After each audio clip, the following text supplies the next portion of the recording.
ఏంటంటే main plastic వినియోగం బాగా ఎక్కువగా చూస్తున్నాము. పిల్లలకి లంచ్ బాక్సులు కానీ వాటర్ బాటిల్స్ కానీ ప్లాస్టిక్ అనేది మనం కంప్లీట్ గా అవాయిడ్ చేయాలి.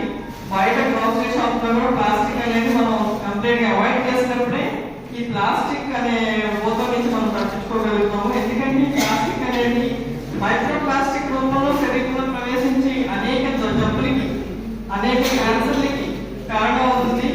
సో ఇది ఒకటి మనం నివారించుకోగలము. ఇంకో విషయం నేను చెప్పింది ఏంటంటే మన బ్యాక్యార్డ్లో ఫర్టిలైజర్స్ లేని పురుగుల మందులు లేని కూరగాయలు పెంచుకుంటే చాలా మటుకు క్యాన్సర్ మనం నివారించుకోవచ్చు అనేది అనిపిస్తుంది. సో ఇది చాలా మటుకు మన జీవనశైలి విధానాలు మన అలవాట్లు కనుక మార్చుకుంటే తర్వాత మనం తీసుకునే ఆహారం మనం చూస్ చేసుకోగలిగితే అంటే కార్బోహైడ్రేట్స్ తక్కువ, ప్రోటీన్ ఎక్కువ, ఫ్యాట్ సంపన్నం తీసుకున్నట్లయితే కనుక మనకి కొంత ఈ క్యాన్సర్ని మనం జయించవచ్చు.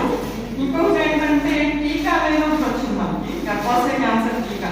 అది ప్రతి ఒక్కరు కూడా తీసుకోవాలి. ఇప్పుడు మన క్యాన్సర్ చూసినట్లయితే ఇండియాలో ప్రప్రథమంగా ఏంటంటే స్త్రీలకు వచ్చేసరికి బ్రెస్ట్ క్యాన్సర్ చాలా ఎక్కువగా ఉంటుంది.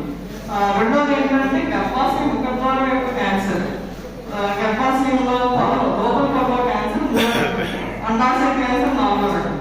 మరి బ్రెస్ట్ క్యాన్సర్ ఏంటంటే దాని ప్రివెన్షన్ ప్రతి నెల క్యాన్సర్ అయిన తర్వాత బ్రెస్ట్ ఎగ్జామినేషన్ అది చాలా ఇంపార్టెంట్. అలాగే క్యాన్సర్ బ్రెస్ట్ క్యాన్సర్ ఫ్యామిలీలో ఉన్నట్లయితే 47 కన్నా ముందుగానే క్యాన్సర్ అటాక్ అయినట్లయితే ఫ్యామిలీలో డాక్టర్ సంప్రదించినప్పుడు కొన్ని జెనెటిక్ టెస్ట్ చేస్తారు. క్యాన్సర్ హోమ్ జీన్స్ ఉన్నాయా ఫ్యామిలీలో అనేది చూస్తారు. ఇంకొక cancer common cancer cervical cancer.